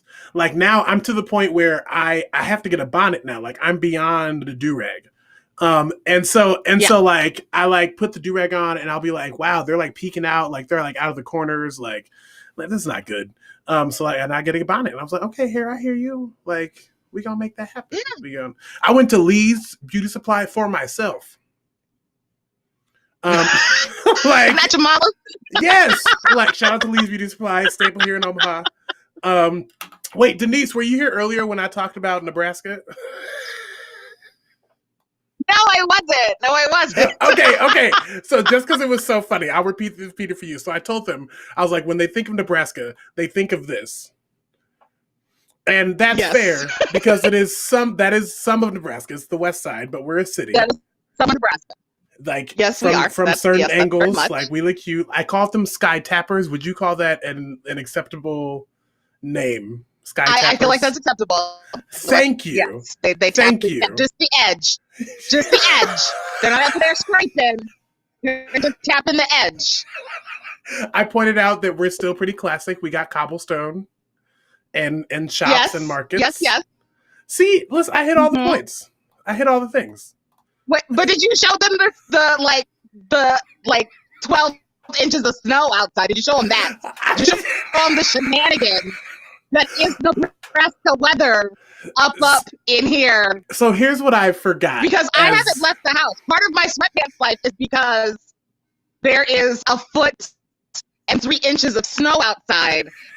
And the thought of putting on jeans is just too much. Because I keep thinking about all the snow. But it's snow that no one's moved. Come over here and do something.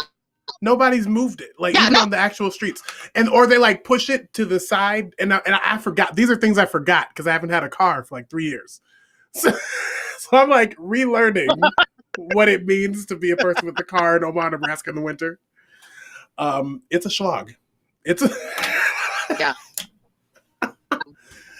So okay, like, you know what? And it's not about freezing all week, so it's like I don't even know what to do. I'm just gonna be in the house. Listen, that's why I have this mug that says, I am a ray of fucking sunshine. And I'm going to melt all this snow. Well, come on. We'll drive by and melt the snow on my driveway with your sunshine ray. Denise, I'm so excited that we live in the same place again. I know there are so many beautiful theater shenanigans and life shenanigans on the horizon. I'm looking forward to all the in-person adventures we'll get to do and all the beautiful art we'll get to make and all the cut-ups. So much cutting up. Also, your bubble of peace. Because last time you were on the show, you talked about maintaining your peace or not protecting your peace. So now you graduated to a bubble of peace. What is how'd you do that? You have to expand it. And like it's this thing. It's like you start with like this thing, like you protect your peace, which is like this beautiful like little ember inside your soul, right? You like protecting it.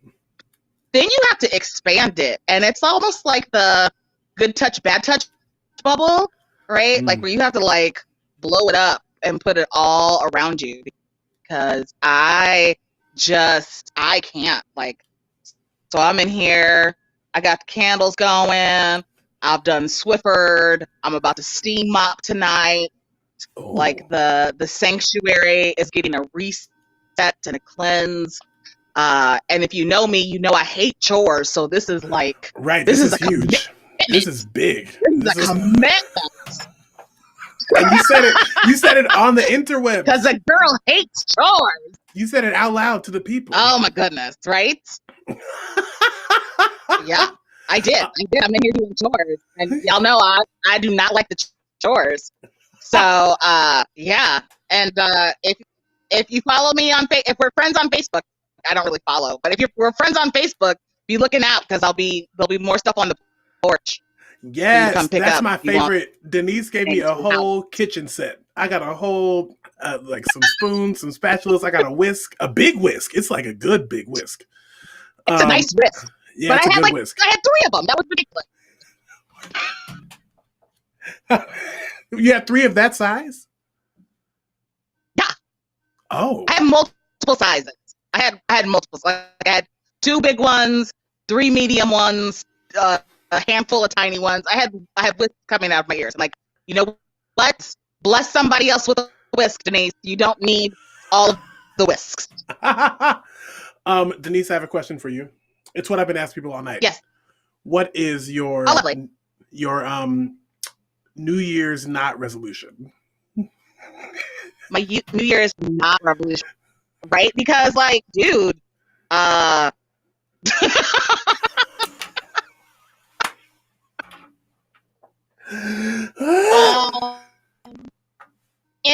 2021, I am committing to drinking more of my bourbon, because I collect a lot of bourbon and my wine. I'm actually going to drink more of the bourbon and wine that I've collected in my home.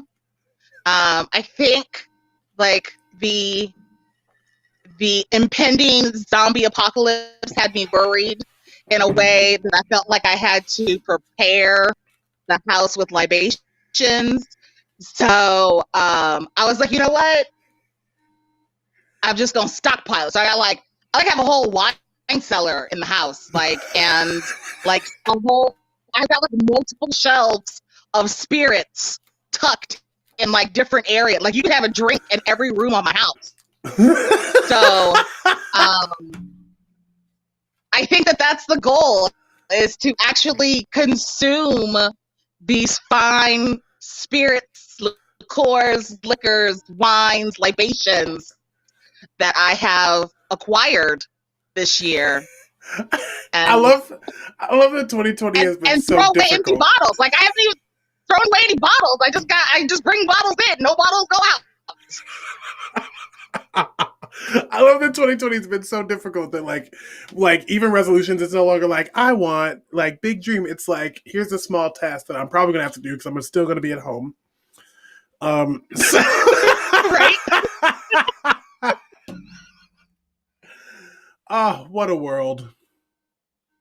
What a world. What a world. Denise, thanks for stopping by. I got to have a call-in guest. You know how excited I was to be able to use like the picture and the voice and be like, listen, y'all, that's why I said this is a talk show. We do talk show things, okay? Denise is calling in from I love it. Like 30 blocks away from me. This is great. I love you so much, Nick. You keep like shining bright because you are a ray of fucking sunshine all day, every day. I love you so much, Denise. I'll talk to you soon. Wow, that was cool. That was like, it's like she called in. That was great. We are multifaceted here at the Come Up, okay? We are expensive. We have software. We have hardware. We have Tupperware.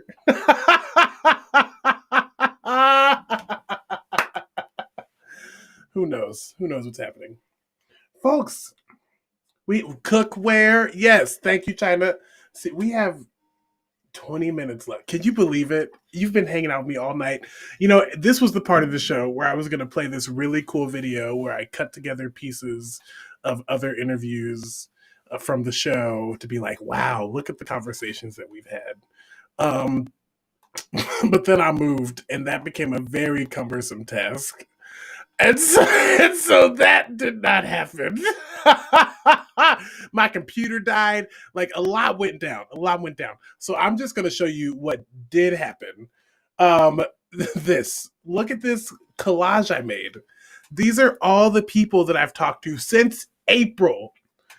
April 8th was the first episode of The Come Up.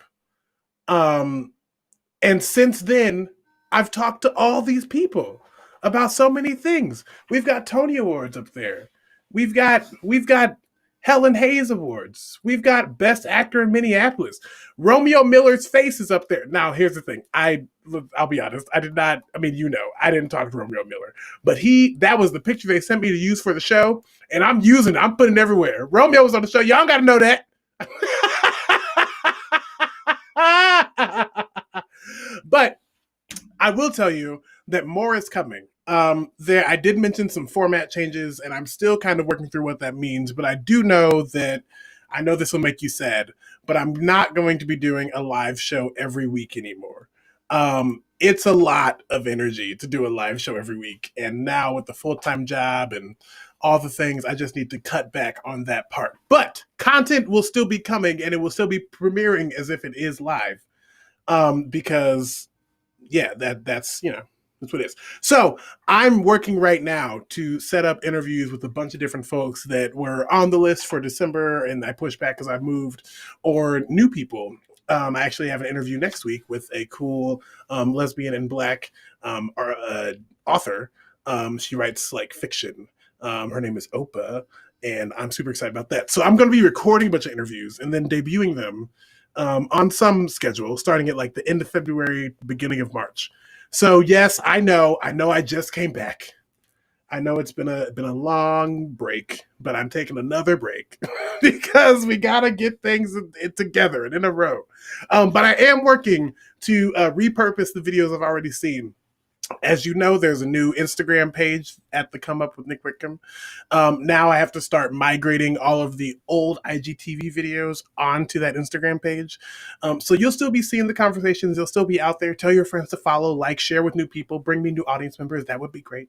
Hot takes are a thing that is happening for a long time. I love doing hot takes. And so we're going to keep doing that. And now I may even start doing those in video format. Don't quote me on that.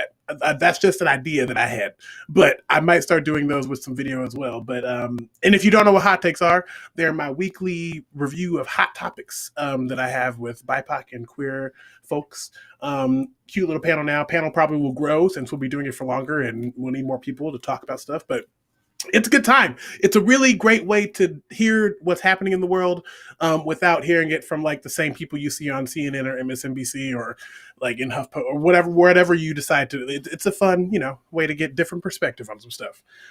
So yeah, come hang out with us. It's a blast. And that is $3 a month. If you pay me $3 a month on Patreon, you can get hot takes sent directly to your email, just like that. If you don't pay me, right now they exist on WJMS, but that is only for right now. So who knows what that means? I don't know, but make sure that you don't lose hot takes because this is behind the paywall. You got to pay for it. And I want to thank all of you people for the things for the contributions you have made. They've been amazing and they really have been useful. some of you may know, I released a Christmas album this year. It was called Merry Christmas From My Closet to Yours. It's available on Spotify and YouTube, and it's still available on those places. If you're someone who listens to Christmas music year round, you should still listen to it. It's really great. They're bops, I promise. Like they're great Christmas songs. So check that out. But I had to get a distributor. So with the Patreon funds, I was able to, and the donations, I was able to get a distributor. My computer died. That was sad. I had to get this new device, which has this beautiful camera. I'm looking great, right? Like, can we talk about this new setup? I'm working on the wall. I know it's a little ratchet. And I know that the snowflakes are kind of going to be out of season. And like, I mean, I'm in Nebraska, so I can have snowflakes for as long as I want. Okay, as long as I get rid of them by like March or April, but whatever. Anyway, yeah, so the new closet, but I had to get software on this computer to like record stuff because it's not a Mac, and so it doesn't come with the free things. And buying a Mac is expensive. Oh, we just lost the lights. Here we are. But so I was able to buy that software with proceeds from the album and from Patreon. I am like finding things to organize myself, and I'm able to do that because you literally support me with your dollars. So thank you for that support. It really means the world. It really is going to like make things better and hopefully fantastic and enjoyable for a long, long time. Okay. Woo. That was a lot. I just said a lot. So stay tuned. End of February, top of March, you will get some more content from me. I'm going to be repurposing stuff for a while, so look out for those fun little videos, walk down memory lanes, all those. Don't you love those 10-minute videos? They're so much fun. You're going to love watching those again. Well, okay, so we're almost to the end of the night, but guess China is still here. She made it through the whole event. China. I had a great time. Are you going to clean? I had a great time. Like, Clean? I need you to clean the party now. I don't want to clean anything up. I would like you to clean it. Oh goodness, of course. It's only right. It would be impolite, but yes, that is the co-host job, is to clean up for the star. That's part of the job description. So absolutely, I'll get these off the wall, and thank you. This can go. Well, you were here all night. How was for you? Watch what? My mug? Your mug? I can take that. No, I have a dishwasher now. Oh, you don't! Oh, I'm so jealous. I still don't have a dishwasher. I'm only a baby adult. Anyway. What did you learn from this 2-hour excursion? Did you learn anything? Was this an educational experience for you? It really was. I feel like I grew. I really loved that musical trailer. Is that just a trailer? Is there like more to that, or is that that's the whole thing? That's the skit. I was gonna say they did that, but they have the full songs on Spotify. Yeah, all the songs are available on Spotify. Yeah, they did that. Look at people making things happen, but also like look at you making things happen. I just want to say like congratulations. You were just making dreams come true. COVID-19 could not stop Nick Wickham. Could not. Could try. But then we just need to get us a talk show in an executive position. Oh my God! Like theater. I think you're doing it. Well, thank you so much. You always do it. Thank you so much for that. I appreciate that. And it's been a good year. It's funny because I feel like 2019 was like very hard. And then 2020 got really hard and everyone was like, oh my God, 2019 was not hard at all. And while that's true, and this year was hard, but it was hard for a lot of external reasons. But those external reasons allowed us to look into more internal and figure things out. And so as I come to the end of this year, like a lot has happened and I'm like, ugh, like kind of like culture shocked into it, like a little bit, but but also I think overall it's been a good year. I think overall it's been a year of figuring stuff out. It's been a year of falling on your face to figure out what it feels like to get up. Yes. And we need that year. Give me a t-shirt. Oh, it's been a year of falling on your face so we know what it feels like to get up. There we go. But that's exactly it. I think that it has given us all an opportunity to like, it's like figure out what's actually important to us. And you did. You like, I mean, you've gone so far. You've come to Minneapolis, you went to Chicago, you were in New York, you have worked with so many different people to really like be able to give back to your community in a way they are not even ready for. I cannot wait till the ball gets rolling. Oh my God. Can you believe I was in Minneapolis right before the pandemic? Do you remember that? You were. You snuck right in there. Isn't that crazy? Incredible show. It is crazy. Yeah. Oh my gosh. And you know they're still doing Thunder Knocking. I think they're bringing it back. 10,000 Things. That they're show doing was a virtual so good. thing. It was so good, and they're definitely bringing it back with good, you know, it's a good thing too. So good. But this year, you're right. Like this year was so long. What were you saying? Like impeachment was this year. When was that this year? I don't remember. I Like, can't what even month remember. was that? Were we at home? Were we trapped at home at that point, or was it like top of year? No, Was it it must have January? been like I can't even because Listen, we got the internet. Oh my gosh, we do. Impeachment Yeah. 2020. Impeachment of Donald Trump. The end date was February 5th. So it was initiated on December 18th, and the Senate acquitted him on February 5th. Okay, that makes sense. That makes sense because That's I was crazy. like, no, I was out of the country at the beginning of the year. You were. And That was the beginning of the and you came to Chicago. No. I did. Wait, was that no, this? No, I did. That was this year. Wow. Did I? Gosh, this year feels it's like what they say, like oh my God, they did. You have to show that trailer again. I'm joking, but it was really good. They hit it. They really did. They hit it right. I can't believe how many things happened this year. Okay, so what are your top 5 things from 2020? Let's change it up. What are your top 5 like happy things from 2020? That's a lot, but top 5. Number 1, the come up, for sure. The come up. Yeah, I love this show. I love this project. It's been great. The conversations I've been able to have. I mean, that kind of feeds into the number 2. Like hashtag booked. Oh my God! And they were so nice. Whatever. I mean, you know what I love about them is that like they are truly taking us on the journey of their journey. They're taking us on their journey. Like Danielle Pinnock just booked her first series regular gig. And now she's kind of moving to this different level in Hollywood where she's getting boxes when things come out, like she's getting gift boxes and stuff, and she shares that with us. And I'm like, this is so great to like. I messaged her on Instagram. I was like, it's so great to watch you become like famous. Like this is cool. Jesus Christ! But you know, and talking to them, that's what's great in talking to them is that like even though like in our eyes we're like, oh my God, you're like you're so famous. Like how why are you even talking to me? But they're like, I'm just trying to get a job. They're like, I'm just out here doing the gigs. I'm just going from audition to audition. I'm sending in self-tapes just like everyone else.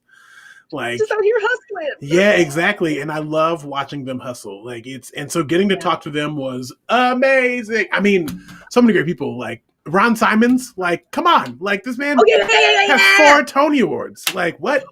Q Smith, like Omaha native, but originated a role on Broadway, like did the thing everyone wants to do. You know what I mean? It's been great. It's been a really cool year. Karen Zachary. Yes, I cannot forget Karen. I love Karen so much. And you know, and that was really special to me, not only because of like my Guthrie connection, but Ella Enchanted was written by Karen. And so to be able to like to do her show, it was just very special. And she really supported that show. So it was I love her. It's been great. It's been a great first season. So that's honestly, was that 5? That might have been the top 5. I mean, getting my job and coming back home. Yes. So we got the come up. We've got this comes with like 15 different great guests. And then there's moving back home, getting like the kick-ass change the world job, new apartment with a dishwasher. Who do you think you are? We're still in the, in the living in the past, living in the hard times with no dishwasher here, just sinking But a sponge. I would have been fine washing dishes in this apartment. I hated washing dishes in my old apartment. It was too small. But, oh yeah, no, but you're right. More space to put the dry dishes. If I must wash dishes in a dishwasher, I will. You're throwing it in my face. What are your type 5 things? Oh yes, I have to work backwards. This year is so long. My top 5 things are getting my cat Aubry. She's so funny. I can't. Cracks me up every time. And moving into this apartment, which is like a freaking dream. This is my office / music / meditation room. And I'm like, and it's like, you can't see, but it's like got windows on 2 sides. Oh my God. On the day before Christmas, we saw, no, maybe it was Christmas. We saw, I can see a big traffic light from my window, and we watched a car smack its nose into it, and it was the most terrifying, awful pop. But anyway, I have a lot of windows, so that's nice. And that's 2. I think I've just really been enjoying. I mean, I haven't been really freaking terrifying. Oh, and then earlier this year I spent like 2 months traveling. I went to California for the first time, and that was great. Oh, and I won the Best Actor thing, and that was yes. Cool. Yes. That was really nice. And like, okay, so this is the thing that makes this year for me, is that I got to the point where I was like, man, I'm like a lead in a show that means something to me, that is about like, that I get to play a light-skinned Black woman and talk about race and, work with incredible people, and then everything stopped. Mm-hmm. I think that's really what it is that I'm figuring it out, but the opportunity to pause and figure out what's important to me has been invaluable. Yes. And I ate a lot of takeout, and it was so great. Yep. Thank you for being my unofficial co-host tonight. It was so great to see you. Anytime. And thank you for asking that question. That was a good question for us to close out on. That was good. And I also think, well, really quick, I want to say is like, I think it's really hard because this year has been so devastating for so many people, and like we're all losing people, and it's so awful. We feel guilty for taking the little things that actually are the only things that are sustaining us, and to turn something a year like this into something beautiful and something like you've really used this year, and you should 100% celebrate that huge without an apology, because you worked your butt off when you shouldn't have anything to give. You just, and you do, and you shared it with us, you gave it to us, and we got to talk to all these cool people with you, and like, oh man, and watch your hair transform. Oh my God, you got what is that thing? Your face melted off. What is it called? And you recovered. Oh, Bell's palsy. When I got Bell's palsy. Which you can track on the show. Like, it's like, there's like one episode where I'm like just drippy eye, and then the next episode I'm like full frozen face, and then the next episode. The best part is your laugh, like, because like there were times like you didn't really look that different, but like sometimes it would just be like the smile. Yes, and so and they had that in your interview with the Black and it's just like your laugh is such a just like it's you from a mile away, and it was, oh man, what a life you lead. China, thank you so much for being here. I love you. I love you. And I'll talk to you soon. I'm going to wrap this bad boy up. Happy New Year. Oh, folks, thank you so much for being here. Thank you for watching this adventure. Thank you for being here for the time. It was so great to see you, to be back in this space, talking to you again, chatting with good friends. Thank you to Jorge and China and Denise for stopping in and saying hello. Folks, More content coming. Just give me some time. And I got you. I got you. I got you. Bye-bye.